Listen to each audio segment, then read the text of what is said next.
सबसे पहले आपको खबर दें, मौलाना फजलुर रहमान के भाई को कराची के जिला वस्ती का डिप्टी कमिश्नर तैनात कर दिया गया है। सिंध हुकूमत ने ज़ियाउर रहमान की तैनाती का नोटिफिकेशन जारी कर दिया। ज़ियाउर रहमान का ताल्लुक प्रोविजनल मैनेजमेंट सर्विस KPK के से है और ज़ियाउर रहमान की खिदमात सिंध हुकूमत के हवाले की गई थी। ज़ियाउर रहमान को ताहुक्म सानी डिप्टी कमिश्नर वस्ती तैनात किया गया है। ज़ियाउर रहमान को फरहान गनी की जगह DC सेंट्रल तैनात किया गया है। फरहान गनी का तबादला करके एडिशनल सेक्रेटरी लोकल गवर्नमेंट तैनात कर दिया गया है।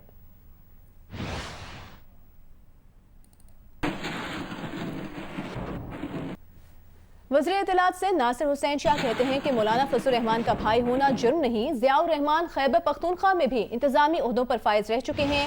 उनकी डिप्टी कमिश्नर वस्ती के ओहदे पर तैनाती इंतजामी मामला है।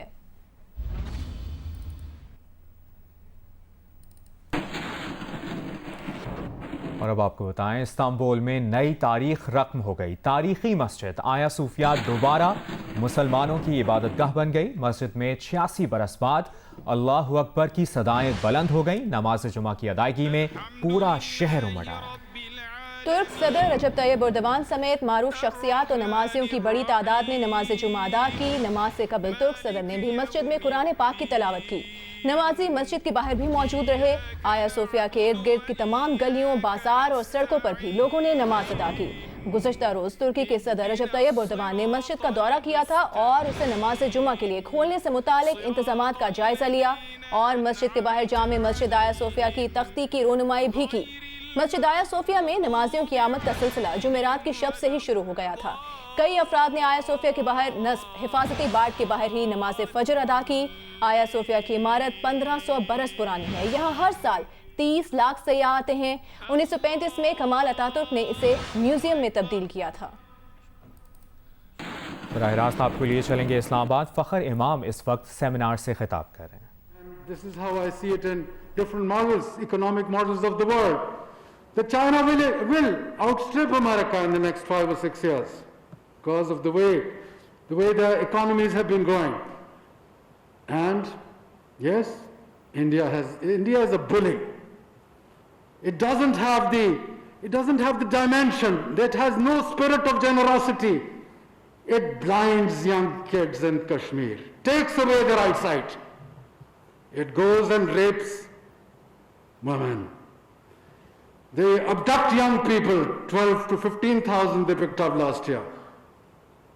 Two responsible nations. हासरे में है कि उन्वान से सेमिनार जारी है। वफाकी वज़ीर फ़खर इमाम उससे खिताब कर रहे थे। सेनेट में आसिया इंद्राबी से इजहार यकजहती की करारदाद मंजूर कर ली गई। करारदाद मुशाहिद हुसैन सैयद ने पेश की। करारदाद में कहा गया है कि सेनेट मकबूजा कश्मीर की सियासी कैदी आसिया इंद्राबी को तिहाड़ जेल में कैद तन्हाई वार्ड में मुंतकिल करने की मजम्मत करती है और आसिया इंद्राबी को खिराज तहसीन पेश करती है। करारदाद में मुतालबा किया गया है कि आसिया इंद्राबी को रिहा किया जाए।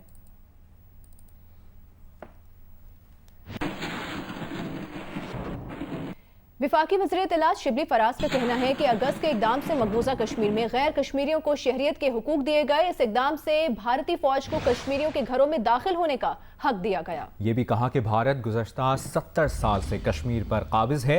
भारत कई दिहाइयों से कश्मीरियों के हुकूक गस्ब कर रहा है। विफाकी वज़ीर फ़रोग नसीम का कहना है कि भारतीय जासूस कुलभूषण को NRO नहीं दिया। कुलभूषण की सजा भी खत्म नहीं की। कौमी असम्बली में कुलभूषण जाधव से मुतालिक ऑर्डिनेंस की वजाहत करते हुए उन्होंने कहा कि कुलभूषण के लिए लाया गया ऑर्डिनेंस NRO नहीं।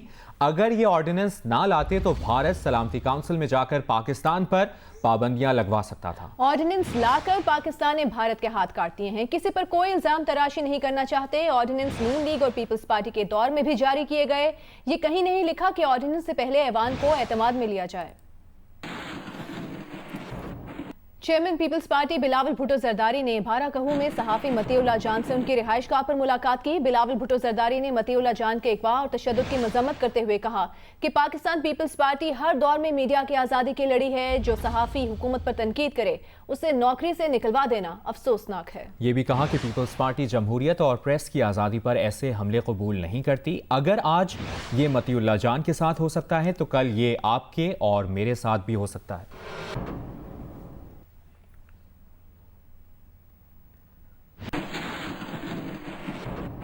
पेशावर में रिंग रोड पर कायम मवेशी मंडी में जानवरों की खरीदारी के लिए लोगों की आमद का सिलसिला जारी है, ताहम रश कम दिखाई दे रहा है। मजीद बता रही हैं जियो न्यूज़ की नुमाइंदा शीबा हैदर। जी बिल्कुल, ईद उल अज़हा में कुछ ही दिन बाकी रह गए हैं। पेशावर में मवेशी मंडियाँ जो हैं वो सज गई हैं। इस वक्त मैं मौजूद हूँ रिंग रोड मंडी में। यहाँ पर देखा जा सकता है छोटे बड़े जानवर फ़रोख्त के लिए मंडी में लाए गए हैं। रश जो है वो काफ़ी कम दिखाई दे रहा है। ताहम अगर हम बात करें SOPs की, तो SOPs के तहत जो है मंडियों में अमल दरामद जो है वो ना होने के बराबर है। हमने यहाँ पर देखा है कि मंडी में मास्क, बेशतर लोगों ने मास्क जो है वो नहीं पहना।